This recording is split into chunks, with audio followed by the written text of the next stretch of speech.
आज के लेक्चर में हम जावास्क्रिप्ट के अंदर कंडीशंस और लूप्स को देखने वाले हैं। सबसे पहले एक फ़ोल्डर क्रिएट करते हैं यहाँ पर लेक्चर 4 के नाम से। अब इस फोल्डर को ओपन करेंगे VS कोड के थ्रू। ओपन फोल्डर, यहाँ पर है लेक्चर 4। तो इसके अंदर अब हम मुख्तलिफ फाइल्स क्रिएट करते हुए आज का लेक्चर डिस्कस करेंगे। अब यहाँ पर सबसे पहले हम एक फ़ाइल क्रिएट करेंगे conditions.js, जिसमें हम कंडीशंस को डिस्कस करने वाले हैं। तो अब यहाँ पर हम ऐसे करते हैं, सबसे पहले एक वेरिएबल लेते हैं x, इसकी वैल्यू हम रखते हैं 15। अब हम यहाँ पर कंडीशन लगा सकते हैं। कंडीशन ये होती है कि हमारे प्रोग्राम के फ़्लो को कंट्रोल करती है, यानी कि अगर ये सिचुएशन हो तो ये चीज़ एग्जीक्यूट हो, अगर ये सिचुएशन हो तो ये चीज़ एग्जीक्यूट हो।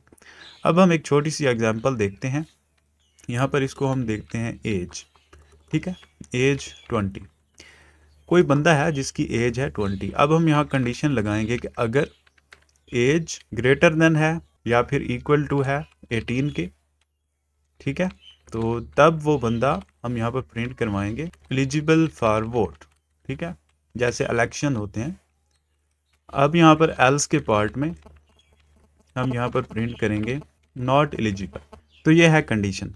यहाँ पर हम लोग चेक कर रहे हैं कि अगर उस बंदे की एज 18 से अबव है या इक्वल है, ठीक है, जस्ट इक्वल भी यहाँ लगा सकते हैं, ठीक है, less than, equal to, greater than, equal to, ये सारी चीज़ें आप लोगों को पता है। मैथ के अंदर भी इस तरह की चीज़ें यूज़ होती हैं, सिंपल। तो ये है सिंटैक्स। अब हम इसको रन करके देखते हैं टर्मिनल, और यहाँ पर नोड स्पेस फाइल का नाम conditions.js। तो देखें एलिजिबल फॉर वोट आ रहा है, क्योंकि वाकई ये 18 या उससे अबव है। अगर हम इसको 15 करें तो तब क्या होगा?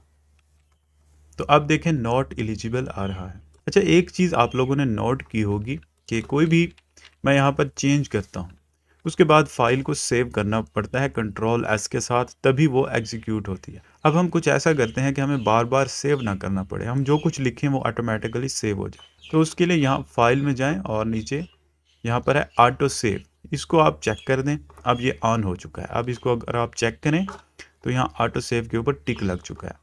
तो अब कुछ भी लिखेंगे उसको सेव नहीं करना पड़ेगा, ऑटोमेटिकली वो सेव हो जाएगा। अब मैंने इसको 20 किया है, 25 किया है, तो आप देखें हम एग्जीक्यूट कर सकते हैं इसको। अच्छा, इसी तरह कोई और कंडीशंस हम नीचे लेते हैं, इसको कमेंट करते हुए नीचे हम कुछ और देखते हैं। तो मैं कमेंट इसलिए करता हूं क्योंकि मुझे ये कोड आपको प्रोवाइड करना होता है डिस्क्रिप्शन में, तो आप लोग इसको देख सकें। तो मैं इसलिए डिलीट नहीं करता बल्कि कमेंट कर देता हूँ। अब एक और एग्जाम्पल यहाँ पर हम देखते हैं। मसलन स्टूडेंट है, उसके मार्क्स हैं। अब हम यहाँ पर लगा सकते हैं कि अगर स्टूडेंट के marks greater than or equal to 80 हैं अगर, तो क्या हो? तो हम यहाँ पर प्रिंट करवाते हैं ग्रेड A+, ठीक है। तो ये जस्ट एग्जांपल है, इसको ज़्यादा सीरियस नहीं लेना।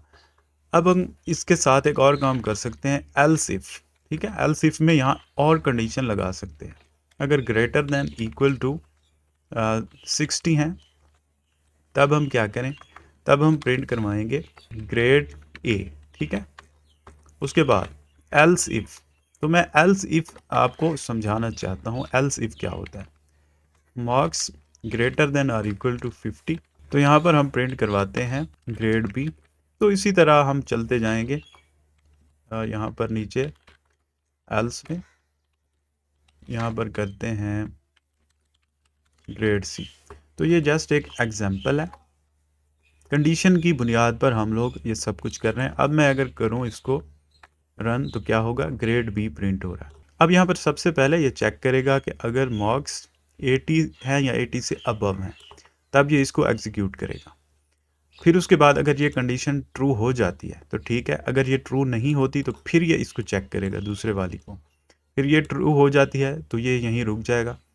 अगर ये भी ट्रू नहीं होती फिर उसके बाद यहाँ पर आएगा। अगर तमाम कंडीशंस फॉल्स हो जाती हैं, कोई भी ट्रू नहीं होती, तो ये आखिर में जाएगा, इसको एग्जीक्यूट कर देगा, ठीक है। तो ये है इसका तरीक़ाकार, इसकी खूबसूरती। प्रोग्राम के फ़्लो को कंट्रोल इस तरह से किया जाता है। अब इसको कमेंट करके कुछ और देखते हैं नीचे। हम यहाँ पर जो है बूलियन भी ले सकते हैं, ठीक है, लेट इज़ मेल, तो इसको हम ट्रू करते हैं। तो यहाँ पर हम कंडीशन में देखेंगे कि अगर मेल है तो क्या हो, यहाँ पर प्रिंट कर दे मेल, अदरवाइज यहाँ पर प्रिंट कर दे फीमेल। तो अब हम इसको रन करते हैं तो देखें इसने मेल प्रिंट किया है। तो यहाँ पर जो है हमें कंडीशन देनी होती है, कंडीशन ट्रू या फॉल्स, ठीक है, इफ़ के अंदर ट्रू या फॉल्स। तो अगर कंडीशन ट्रू होती है तो यहाँ पर आ जाता है, अगर फॉल्स होती है तो यहाँ पर आ जाता है। यहाँ मल्टीपल कंडीशंस भी हम दे सकते हैं, तो मल्टीपल कंडीशंस की एग्जांपल हम यहीं पर देख लेते हैं। जैसे ये इज़ मेल है और साथ में हम कोई और कंडीशन लगा लेते हैं, लेट यहाँ पर भी एज ले लेते हैं, ठीक है, 18। तो अब हम यहाँ पर डबल कंडीशन चेक करेंगे कि अगर मेल भी हो और साथ में उसकी जो एज है वो भी 18 से अबव हो, 18 या उससे अबव हो, तो यहाँ पर हम एंड लगाएंगे, ठीक है, ये होता है एंड ऑपरेटर। अब यहाँ पर age greater than or equal to 18, अब क्या करेगा, ये दोनों कंडीशनें चेक करेगा, दोनों अगर ट्रू हैं तभी ये इस मेल को प्रिंट करेगा, अदरवाइज नहीं करेगा। तो अब देखें दोनों ट्रू हैं क्योंकि ये भी ट्रू है, ये भी ट्रू। अगर हम इसकी एज को कम कर दें तो तब क्या होगा, तो अब देखें उसने नीचे वाला फीमेल एग्जीक्यूट किया है क्योंकि ये चीज़ मैच नहीं हुई, दोनों ट्रू नहीं हुई। हाँ, अगर इसमें और लगा दें, एक और ऑपरेटर भी होता है, और यानी कि इनमें से कोई एक ट्रू हो जाए तो वो चल जाता है। अब यहाँ पर हम इसको अगर चलाएं तो देखें मेल इसने प्रिंट कर दिया। अच्छा, इसके बाद हम एक और इंटरेस्टिंग चीज़ देखने वाले हैं। अब यहाँ पर मैं एक लेता हूँ variable let a is equal to 5, let b is equal to string में 5, ठीक है, ये काफ़ी इंटरेस्टिंग होने वाला है। अब अगर मैं चेक करूँ, अगर a इक्वल टू b है तो मैं यहाँ पर कुछ प्रिंट करूँगा, मैं मसलन यहाँ पर करता हूँ हेलो, हेलो प्रिंट करता हूँ। अब देखते हैं क्या होता है। तो देखें इसने हेलो प्रिंट कर दिया है, मतलब ये कंडीशन ट्रू हो गई है। तो ये कैसे ट्रू हो गई, ये तो नंबर है और ये स्ट्रिंग है, तो ये इक्वल कैसे हो गए। तो ये एक काफ़ी इम्पॉर्टेंट कंसेप्ट है जावास्क्रिप्ट के अंदर कि अगर चेक करनी हो इस तरह की कोई चीज़, इक्वालिटी, डबल इक्वल अगर लगाते हैं तो वो उसकी टाइप को नहीं देखता, ठीक है, जस्ट वैल्यू को देखेगा। अब इसने जस्ट वैल्यू को देखा, वैल्यू दोनों एक जैसी लगी हैं तो इसने कहा है ठीक है। अगर हम ट्रिपल इक्वल लगा दें तो अब ये साथ में टाइप को भी चेक करेगा, इस बार ये कंडीशन फॉल्स होगी, देखें कुछ भी प्रिंट नहीं हुआ। तो इसी तरह अगर टाइप भी साथ में मैच करवानी है तो 3 टाइम इक्वल लगाएंगे, अगर सिंपल वैल्यू को देखना है तो 2 बार लगाएंगे। इसी तरह नॉट इज इक्वल टू भी है, ठीक है, नॉट इज इक्वल टू। अब इसको देखते हैं, नॉट इज इक्वल टू, तो अब देखें कुछ भी प्रिंट नहीं हुआ क्योंकि ये कंडीशन यहाँ पर फॉल्स हुई है, नॉट इज इक्वल टू है। अगर यहाँ पर डबल इक्वल लगाएं, डबल नॉट इक्वल, तो अब देखें अब ये प्रिंट करेगा हेलो को। सिर्फ 2 बार इक्वल लगाएंगे तो इसका मतलब ये होगा कि जस्ट वैल्यू को कंपेयर करेगा, उसी की बुनियाद पर ट्रू या फॉल्स देगा। अगर 3 टाइम लिखेंगे तो फिर उसकी टाइप को भी साथ में मेंशन करेगा। तो ये चीज़ आप लोगों ने ध्यान में रखनी है। अच्छा, इसके बाद एक और चीज़ होती है स्विच, इसमें स्विच केस को यूज़ किया जाता है। मिसाल के तौर पर मेरे पास एक है वेरिएबल, इसको हम नाम दे देते हैं, इसकी वैल्यू 1 रखते हैं, ठीक है। यहाँ पर मैं इसकी बुनियाद पर स्विच लगाऊंगा, स्विच केस। तो मैं यहाँ पर W, इस W की बुनियाद पर मैं केस बनाऊंगा मुख्तलिफ। एक केस ये है कि अगर इसकी वैल्यू 1 होती है तो फिर मुझे क्या करना है, तो मैं यहाँ पर प्रिंट करवाऊँगा संडे, जैसे वीक डेज होते हैं, और उसके बाद मुझे ब्रेक लगानी है, यहाँ पर ब्रेक लाजमी लगानी है। अब उसके बाद कोई और केस बनाते हैं, केस 2। अब इसमें मैं करता हूँ मंडे, जैसे वीक डे होते हैं उसी तरह। तो कहने का मकसद ये है कि इसकी बुनियाद पर मैं मुख्तलिफ केस बनाऊंगा। अगर ये इसकी W की वैल्यू 1 है तो मैं संडे प्रिंट करूंगा, अगर 2 है तो मंडे, इसी तरह मैं बनाता जाऊंगा मुख्तलिफ केस। तो एंड के ऊपर मैं यहाँ पर डिफ़ॉल्ट भी एक बना लूँगा, एक डिफ़ॉल्ट केस, यानी कि अगर ऊपर वाला कोई भी मैच नहीं होता तो ये डिफ़ॉल्ट वाला प्रिंट हो जाएगा, डिफ़ॉल्ट। तो अब इसको चेक करते हैं। तो अब देखें इसने संडे प्रिंट किया क्योंकि यहाँ पर W है, W 1 है, तो ये 1 वाला क्या केस मैच हुआ है। अगर मैं इसकी वैल्यू 2 कर दूँ यहाँ पर तो अब ये वाला नीचे वाला मैच होगा। तो अब देखें मंडे हो गया। तो ये ब्रेक क्यों लगाई है? ताकि ये यहाँ पर रुक जाए। अगर मैं ये ब्रेक ना लगाऊं, इसमें से ब्रेक हटा दूं, इसमें से भी हटा दूं और W की वैल्यू मैं 1 करता हूँ।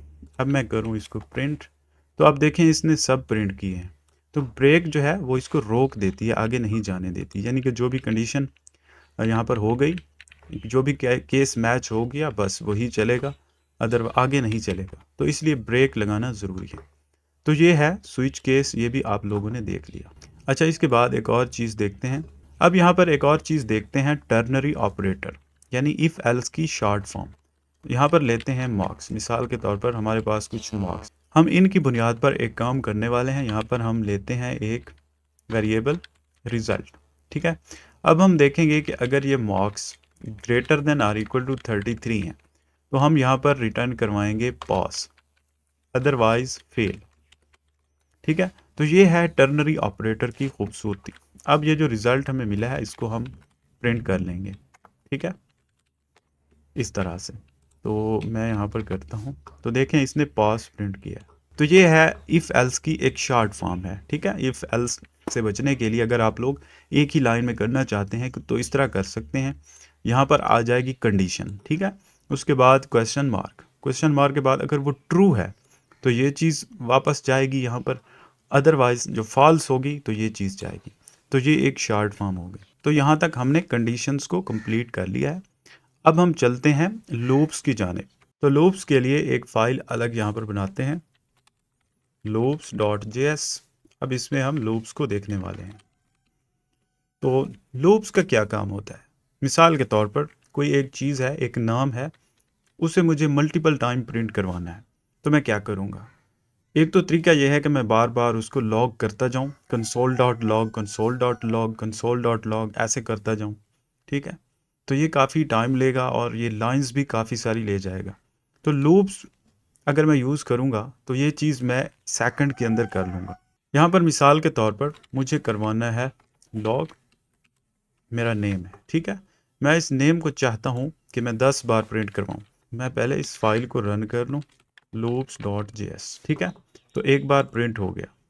अब अगर मुझे 10 बार करवाना है तो एक तो तरीका ये है कि मैं इसको कॉपी पेस्ट करता जाऊँ नीचे, ठीक है, इस तरह 10 बार मैं ऐसे कर दूँ। एक तो तरीका ये है, ठीक है, लेकिन ये कोई अच्छी बात नहीं है इस तरह करना। अगर मुझे 100 बार करना पड़े, 1000 बार करना पड़े, तो इस तरह तो अच्छी बात नहीं है ना, मैं इसे बार बार कॉपी पेस्ट करूं। तो इसलिए कोई भी चीज़ हो जो रिपीट हो रही है तो उसको करने के लिए लूप का यूज़ किया जाता है। तो सबसे पहले हम देखने वाले हैं फॉर लूप। फॉर लूप को देखने वाले हैं। तो फॉर लूप में कुछ सिंटैक्स इस तरह है, फॉर और उसके बाद ब्रैकेट के अंदर यहाँ पर एक वेरिएबल लेना है, मसलन x है, उसकी इनिशियल वैल्यू यहाँ पर 1 रखते हैं। उसके बाद सेमी कॉलन, यहाँ पर हमें लगानी है कंडीशन कि ये लूप कहाँ तक चले। मैं चाहता हूँ तब तक चले जब तक ये जो x है ना, इसकी वैल्यू ग्रेटर देन 10 हो, greater than or equal to 10, यहाँ तक चले। उसके बाद मुझे x के अंदर इंक्रीमेंट करवाना है, प्लस प्लस, यानी एक एक का इजाफा होता जाए। तो अब मैं यहाँ पर प्रिंट करवाता हूँ कोई चीज़, वही नाम। तो अब देखते हैं इसको। तो यहाँ पर देखें इसने प्रिंट कर दिया है, 10 बार इसने प्रिंट कर दिया है मेरे सामने। तो इसी तरह मैं अगर 100 यहाँ पर रखूँ तो ये 100 बार भी प्रिंट कर देगा। तो अब इसकी वर्किंग को देख लेते हैं। इसकी वर्किंग कुछ यूँ है, यहाँ पर सबसे पहले एक वेरिएबल हम लेते हैं, उसकी इनिशियल वैल्यू हम देते हैं, ठीक है। उसके बाद ये कंडीशन को चेक करता है, क्या ये कंडीशन ट्रू है। तो सबसे पहले x की वैल्यू 1 थी, इसने देखा ये कंडीशन ट्रू हुई तो ये आ गया नीचे, यानी इस ब्लॉक के अंदर आ गया। यहाँ से यहाँ ये ब्लॉक है, इसके अंदर आ गया, जो भी है इसने एग्जीक्यूट कर दिया। उसके बाद इसने इंक्रीमेंट किया x प्लस प्लस, तो उसने x के अंदर एक का इजाफा कर दिया। पहले एक था फिर 2 हो गया। उसके बाद दोबारा कंडीशन चेक हुई, कंडीशन ट्रू निकली, फिर उसने एग्जीक्यूट कर दिया। इसी तरह ये चलता गया चलता गया। आखिर में जब 10 से 11 हुआ तो फिर कंडीशन फॉल्स हो गई, तो फिर इसने यहाँ पर रोक दिया, यानी कि लूप यहाँ पर बंद हो गया। तो इस तरीके से लूप चलते हैं। ये है फॉर लूप। फॉर लूप इस तरीके से चलता है। इसके साथ मिलता जुलता एक वाइल लूप भी होता है, उसको भी हम देख लेते हैं। तो इसको हम कमेंट करते हैं, ये आप लोगों को समझ आ गया होगा। अब वाइल लूप है, उसके लिए ये होता है वाइल, यहाँ पर हमें कंडीशन देनी होती है। फॉर लूप के केस में हम यहीं पर वेरिएबल ले लेते थे, डिक्लेयर करते थे, इनिशियलाइज भी कर देते थे। लेकिन वाइल में उसको ऊपर लेना पड़ता है, यहाँ पर let x is equal to 1, मसलन इस तरह है। अब वाइल के अंदर आकर मुझे यहाँ कंडीशन लेनी है कि x less than or equal to 10, तो फिर उसके अंदर जो है एग्जीक्यूशन हो, जो भी यहाँ पर प्रिंट करना है। और यहाँ पर जो इंक्रीमेंट था फॉर लूप के केस में यहीं पर कर रहे थे, लेकिन इसमें हमें यहाँ पर करना पड़ता है x प्लस प्लस। ठीक है, अब मैं करता हूँ तो देखें इसने वही सेम काम किया है। तो ये इस तरीके से वर्क करते हैं लूप्स। ये फॉर लूप हो गया, ये वाइल लूप हो गया। अब इसमें मैं एक काम और भी कर सकता हूँ, यहाँ पर प्लस प्लस की बजाय मैं अगर चाहूँ कि मैं करूँ प्लस इज इक्वल टू 2, यानी दो दो का इजाफा करना चाहूँ, तब क्या होगा? तब देखें इसने 1 2 3 4 5 मरतबा इसने प्रिंट किया 5 टाइम, क्योंकि इस टाइम जो इंक्रीमेंट है वो 2 का हो गया है, 2 2 का इंक्रीमेंट है। ठीक है, तो 10 जो है 10 तक जाने के लिए इसने 5 आइट्रेशंस ली हैं। तो इसलिए इंक्रीमेंट आप लोग यहाँ पर एक एक का करना चाहें, 2 2 का करना चाहें, तो उस हिसाब से ये लूप चलता है। तो ये सारा कुछ आपके ऊपर डिपेंड करता है। तो यहाँ पर भी हम लोग इंक्रीमेंट जब करवा रहे थे तो हम 2 2 का करवा सकते थे, 3 3 का करवा सकते थे, और जैसे हम उसको चलाएं फिर उसी हिसाब से वो आइट्रेशंस हमें देगा। तो ये चीज़ आप लोगों के ऊपर डिपेंड करती है कि कैसे चलाना है। अच्छा, इसमें वाइल को मैं कमेंट करता हूँ। इसके बाद मैं एक फॉर लूप आप लोगों को दिखाता हूँ। Let x is equal to 1, x less than or equal to 20, x plus plus. अब मैं यहाँ पर एक और चीज़ दिखाता हूँ कि हम लूप के अंदर कंडीशन भी लगा सकते हैं। मसलन मैं चाहता हूँ जो भी इवन है 1 से लेकर 20 तक, जो भी इवन नंबर है मैं जस्ट वही प्रिंट करूँ। तो मैं यहाँ पर कंडीशन लगाऊंगा कि अगर x का मॉड 2 के साथ अगर ये इक्वल है 0, तो इसका मतलब है ये इवन नंबर है, तो मैं उसको प्रिंट करवा लूँगा x। ठीक है, जस्ट ये वही नंबर प्रिंट करेगा जो कि इवन होंगे। तो अब यहाँ पर आप लोग देख सकते हैं 2 से लेकर 2 4 6 8 10, तो इवन नंबर सारे के सारे इसने प्रिंट किए। तो इस तरीके से कंडीशन भी आप लोग लगा सकते हैं, यानी लूप के अंदर भी कंडीशन चल सकती है। अगर हम यहाँ पर करें नॉट इज इक्वल टू 0, तो अब ये ऑड नंबर प्रिंट करेगा, इवन नहीं करेगा, ऑड करेगा। यहाँ पर देख सकते हैं सारे ऑड नंबर इसने प्रिंट कर दिए। तो इस तरीके से कंडीशन के अंदर लूप लग सकते हैं, लूप के अंदर कंडीशन भी लग सकती हैं, जैसे आप लोगों की सिचुएशन हो उसी हिसाब से इनको यूज़ किया जा सकता है। अच्छा, अब आते हैं इनका एक और यूज़ देखते हैं लूप्स का। अच्छा, उससे पहले एक और चीज़ दिखाता हूँ। जैसे हमने वाइल लूप किया है ना, इसी तरह एक और लूप होता है डू वाइल। ठीक है, उसमें पहले एक ब्लॉक होता है डू का, फिर वाइल में कंडीशन चेक होती है। यहाँ पर मसलन एक वेरिएबल है x1 हमने लिया, तो डू में यहाँ पर जो भी आपको प्रिंट करना है, कुछ भी करना है, आप लोग वो कर लेंगे। उसके बाद जो है इंक्रीमेंट या डिक्रीमेंट जैसे आप लोगों ने करवाना है, और यहाँ पर उसके बाद वाइल में कंडीशन लगती है x less than or equal to 10, इस तरह। तो ये भी होता है एक लूप, यानी वाइल और डू वाइल। तो इसमें जस्ट सिंटैक्स का फ़र्क है, बाकी वर्किंग वैसे ही है। तो ये भी आप लोगों के जहन में रहे। अच्छा, इसमें जो है प्लस प्लस की बजाय माइनस माइनस भी होता है, इंक्रीमेंट की बजाय डिक्रीमेंट भी होता है। तो मैं वो भी आपको करके दिखाता हूँ। फॉर लूप के केस में मसलन फॉर लूप है let x is equal to 10 है। ठीक है, अब मैं चाहता हूँ ये लूप तब तक चले जब तक x की वैल्यू 1 हो जाए। तो x greater than or equal to 1, तो यहाँ पर x माइनस माइनस मैं करूँगा। तो अब करते हैं कुछ यहाँ पर प्रिंट, यही x की वैल्यू ही प्रिंट कर देते हैं नीचे, देखते हैं क्या होता है। तो अब देखें ये लूप 10 से लेकर 10 से वापस रिवर्स चला है 1 की जाने। तो इस तरह प्लस प्लस या माइनस माइनस दोनों में आप लोग इसको चला सकते हैं। तो अब हम चलते हैं, इसका यूज़ देखते हैं एरेज के साथ। मैं यहाँ पर एक एरे बनाता हूँ, मसलन स्किल्स की एक एरे है, इसमें हम रखते हैं Node.js, जावास्क्रिप्ट, MongoDB। ठीक है, इसी तरह कुछ हमने स्किल्स यहाँ पर ले ली हैं। अब मैं चाहता हूँ कि लूप की मदद से इनके आइटम को मैं प्रिंट करवाऊँ। तो मैं यहाँ पर लूँगा फॉर लूप, तो मैं लेट एक्स या आइटम इसको नाम दे दें, कोई भी दें, आपकी मर्ज़ी है। इसको मैं 0 से स्टार्ट करवाऊँगा। 0 से क्यों करवाऊँगा? क्योंकि अरे की जो इंडेक्सिंग है वो 0 से स्टार्ट होती है, इस वजह से। अब मैं कहाँ तक इसको चलाऊँगा? मैं इसको चलाऊँगा आइटम को तब तक जहाँ तक ये जो स्किल है, ये जो अरे है इसकी लेंथ है, वहाँ तक मैं इसको चलाऊँगा और उसके बाद मैं करता हूँ आइटम प्लस प्लस, ठीक है? तो अब इस चीज़ को समझें। लेंथ जो होती है, अब इसकी लेंथ क्या है हम अगर देखें, 1 2 3 4 है, लेंथ इसकी है 4 और हमारा लूप चलेगा 0 से, यानी 0 से 3 तक, 0 1 2 3, 0 से 3 तक, यानी कि लेंथ में से एक कम। लेंथ कितनी है? 4 है, 4 में से एक कम।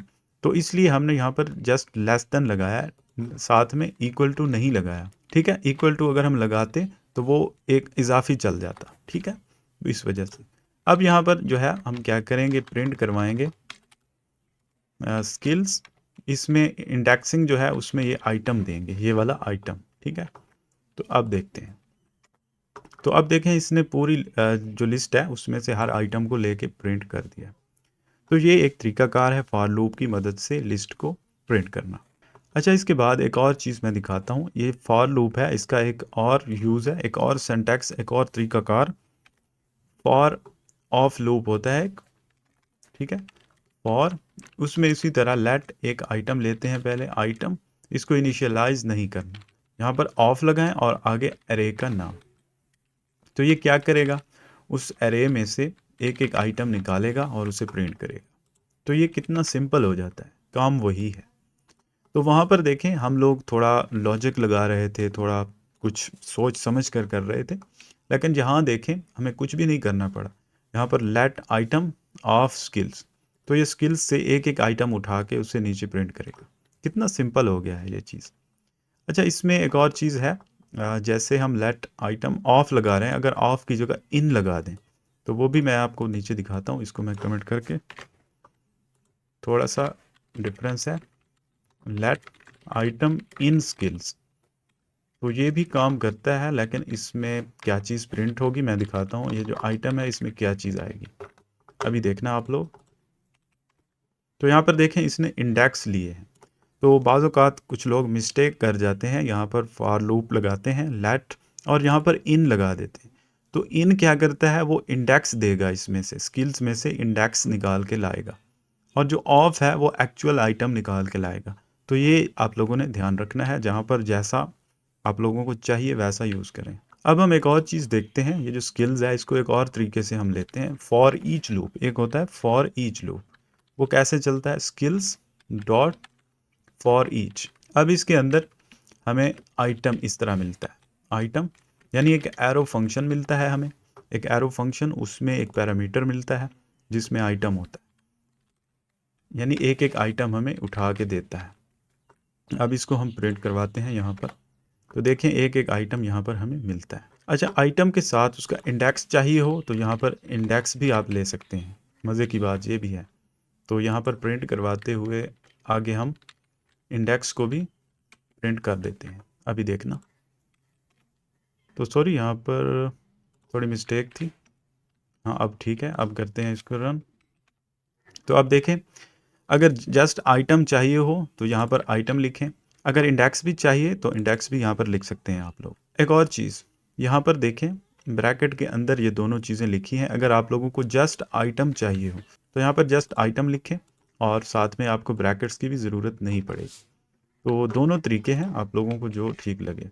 मतलब यह है कि यहाँ पर अगर जस्ट आइटम चाहिए हो तो आप इसको ब्रैकेट में लिखें या ब्रैकेट के अलावा लिखें, एक ही बात है। अगर आपको इंडेक्स भी साथ चाहिए तो फिर ब्रैकेट लगाना ज़रूरी है, ब्रैकेट्स के अंदर इन दोनों को फिर लिखना पड़ेगा इस तरह, ठीक है? तो वो आप लोगों की मर्ज़ी है, जिस तरह की सिचुएशन हो, जैसे यूज़ करना चाहें। तो ये है फॉर ईच लूप। इसका भी मकसद वही होता है, अरे में से एक एक आइटम को निकाल के देना। अच्छा, उसके बाद एक और चीज़ देखते हैं, मैप। एक मैप होती है, उसको हम देखते हैं। पहले यहाँ पर हम बनाते हैं कोई नंबर्स की एक अरे लेते हैं जिसमें कुछ नंबर्स होंगे। तो अगर हम चाहते हैं कि इनके तमाम जो भी आइटम है इसके अंदर, तमाम को मल्टीप्लाई बाय 2 कर दें, तो क्या होगा, कैसे करेंगे? तो वो मैप की मदद से हम लोग करेंगे, नंबर्स डॉट मैप। तो ये मैप होती है, ये एक एक आइटम हमें निकाल के देगी इसमें से। उसके बाद आगे वही एरो फंक्शन की तरह हमें मिलता है और यहाँ पर हमने एक्चुअल काम करवाना है। तो हमने क्या करना है, यहाँ पर जो भी आइटम हमें मिलेगा उसको मल्टीप्लाई बाय 2 कर दें। ठीक है, जो रिजल्ट होगा हमें मिलेगा यहाँ पर, उसको हम स्टोर कर दें किसी भी वेरिएबल के अंदर। अब इस रिजल्ट को हम नीचे प्रिंट कर दें अगर, तो अभी आपको समझ आ जाएगी इस चीज़ की। तो अब देखें, हमारी जो भी अरे थी उसको मल्टीप्लाई बाय 2 कर दिया हर नंबर को।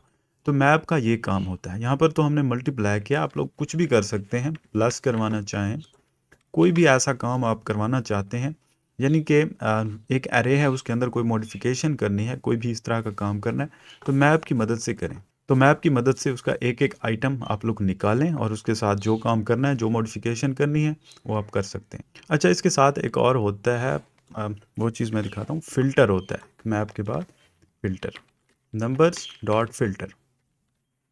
तो फ़िल्टर क्या होता है, एक एक आइटम हमें देता है और उसके साथ यहाँ पर हमें ट्रू या फॉल्स रिटर्न करना होता है। यानी कि ये फ़िल्ट्रेशन किस बुनियाद पर आप लोग करना चाहते हैं, इस अरे को फ़िल्टर हम चाहते हैं कि उसके इवन नंबर जस्ट लें। तो क्या करेंगे, आइटम मॉड 2 अगर इक्वल टू 0 है, तो अब ये क्या करेगा, हमें जो रिज़ल्ट देगा, लेट रिज़ल्ट, तो उसमें जस्ट इवन नंबर होंगे। तो हम अगर इसको प्रिंट करवाएं इस रिज़ल्ट को, तो आप लोग देखना अभी, तो देखें इवन नंबर जस्ट एक ही है इसमें, तो इवन नंबर जस्ट एक ही था, इसने प्रिंट कर दिया। अगर यहाँ पर नॉट इक्वल टू लगाएं, तो अब देखना, अब सारे ऑड नंबर इसने प्रिंट किए। तो इस तरीके से अगर अरे को फ़िल्टर करना हो किसी कंडीशन की बुनियाद पर, तो वो आप इस तरह से कर सकते हैं। एक और चीज़ है, एक और फंक्शन इसी तरह का, रिड्यूस नाम का एक फंक्शन है। नंबर्स ये अरे लेते हैं, इसके ऊपर रिड्यूस। ठीक है, अब यहाँ पर ब्रैकेट के अंदर दो चीज़ें, एक टोटल और एक आइटम या नंबर, जो भी आप इसको नाम दें, एक एक नंबर हमें मिलेगा। अब यहाँ पर क्या करना है, टोटल प्लस नम। ठीक है, और उसके बाद यहाँ पर कॉमा लगाकर 0। अभी मैं इसको समझाता हूँ थोड़ी ही देर। तो लेट सम, रिड्यूस किस लिए यूज़ होता है, अगर आपके पास एक अरे है, आप उसके आइटम्स के साथ कुछ करके जस्ट उसका एक रिज़ल्ट वापस लेना चाहते हैं, जैसे सम है मसलन, ये जो अरे है इसके तमाम आइटम का सम आप लेना चाहते हैं, तो ऐसी सूरत में इस तरह रिड्यूस को यूज़ करें। अभी मैं दिखाता हूँ, ये जो सम है आप लोगों को पता चल जाएगा जब सम को प्रिंट करेंगे। तो मैं इसको क्लियर कर लूँ, तो अब देखें 51 इसने प्रिंट किया है। इसको समझते हैं। तो यहाँ पर टोटल का मतलब ये है कि जो भी टोटल रिज़ल्ट होगा, एक टोटल, इसकी डिफ़ॉल्ट वैल्यू 0 यहाँ पर। ठीक है, कॉमा लगाने के बाद जो 0 हमने रखा, इसकी डिफ़ॉल्ट वैल्यू है। नम का मतलब क्या है, ये एक एक नंबर उठा के देगा, यानी अरे में से एक एक को उठा के देगा और उसको इस टोटल में ऐड करते जाना है। तो ये चीज़ रिपीट होती रहेगी पूरी अरे के लिए। उसके बाद जो टोटल हमें मिलेगा वो यहाँ पर मिल जाएगा सम के अंदर। तो इस तरीके से कोई भी ऐसा काम करवाना हो, आप लोग रिड्यूस का यूज़ कर सकते हैं। तो इस तरीके से कंडीशंस और लूप्स वर्क करते हैं। सेपरेटली अगर कोई यूज़ करना हो लूप, तो वो भी आप कर सकते हैं। उसको अरे के साथ करना हो तो भी कर सकते हैं। अरे में कोई मॉडिफिकेशन करनी है, जो कुछ करना है, आप लोग लूप्स का यूज़ इस तरह से कर सकते हैं। अच्छा, कंडीशंस के लिए एक चीज़ थी, वो अभी आप लोगों को मैं दिखाना चाहता हूँ। कौन कौन सी चीज़ें हैं जो कि ट्रू रिटर्न करती हैं, कौन कौन सी चीज़ें हैं जो फॉल्स। जैसा कि अभी यहाँ पर मैं करता हूँ हेलो, कंडीशन में मैंने लिखा है हेलो, तो अब ये हमें क्या देगा, मैं यहाँ पर ट्रू प्रिंट कर देता हूँ। चलें, तो मैं अभी रन करूँगा conditions.js वाली फाइल को, तो देखें ट्रू आ गया। ये कैसे हुआ, यानी कि मैंने तो जस्ट स्ट्रिंग दी है, इसमें ट्रू या फॉल्स नहीं है। तो यहाँ पर जावास्क्रिप्ट के अंदर कुछ चीज़ें हैं कि अगर कोई वैल्यू है, मसलन अब यहाँ पर मैं 1 लिखता हूँ, 1, ठीक है, तो तब क्या होगा, 1 क्या करेगा, तो इसने ट्रू दिया। अगर मैं यहाँ पर 2 लिखता हूँ, 2 क्या करेगा, ये भी ट्रू रिजल्ट देगा। तो ये क्यों है, तो इसमें कुछ चीज़ें हैं ऐसी जो कि आपको फॉल्स रिटर्न करेंगी, जैसा कि ज़ीरो। अब ज़ीरो के केस में फॉल्स होगा, देखें कुछ प्रिंट नहीं हुआ। ज़ीरो के अलावा अनडिफाइंड है, अनडिफाइंड के केस में भी ये फॉल्स होगा, कुछ प्रिंट नहीं होगा। अच्छा, अगर एम्प्टी स्ट्रिंग है, एक एम्प्टी है, तो ये भी आप लोगों को फॉल्स रिटर्न करेगी। उसके बाद अगर नल यहाँ पर हो तो नल भी आप लोगों को फॉल्स रिटर्न करेगा। उसके बाद यहाँ पर एक होता है नैन, NAN, ठीक है, तो ये भी फॉल्स रिटर्न करेगा, और जो फॉल्स होगा बूलियन का वो भी फॉल्स, ठीक है। इन चीज़ों के अलावा बाकी तमाम चीज़ें ट्रू रिटर्न करेंगी। तो मैं यहाँ पर मेंशन कर देता हूँ कौन कौन सी चीज़ आप लोगों को फॉल्स रिटर्न करेगी, ठीक है। एक तो एम्प्टी स्ट्रिंग, उसके अलावा नल, उसके बाद अनडिफाइंड, और उसके बाद ज़ीरो अगर हो, उसके बाद नैन हो, या फिर फॉल्स हो, ठीक है, विल रिटर्न फॉल्स। तो ये चीज़ें फॉल्स ही रिटर्न करेंगी हमेशा, ठीक है। इसके अलावा जो भी आप लोग यहाँ पर लिखेंगे वो आपको ट्रू देगा, यानी कि अब मैं स्ट्रिंग के अंदर हेलो लिख दूँ, कुछ भी लिख दूँ, तो ये चीज़ आप लोगों को ट्रू रिटर्न करेगी। तो ये जावास्क्रिप्ट का फीचर है, तो इससे हमें मज़ीद आसानी हो जाती है। जैसे कि हम कोई चीज़ कोई हमारे पास ऑब्जेक्ट है और हम उसको चेक करना चाहते हैं कि क्या वो नल, अनडिफाइंड या ऐसा वैसा कोई इस तरह की चीज़ तो नहीं है। हम जस्ट यहाँ पर वो ऑब्जेक्ट डालते हैं, हमें आगे equal to null, equal to undefined इस तरह की चीज़ नहीं करनी पड़ती। जस्ट उस ऑब्जेक्ट को रखें, हमें ट्रू या फॉल्स मिल जाएगा, हमें पता चल जाएगा, आसानी हो जाती है हमारे लिए। तो उम्मीद करता हूँ आप लोगों को कंडीशंस और लूपिंग्स की समझ आ गई होगी। फिर भी कोई क्वेश्चन है तो आप मुझसे पूछ सकते हैं। तो आज के लिए इतना ही, मिलते हैं नेक्स्ट ट्यूटोरियल में। ओके, अल्लाह हाफिज़।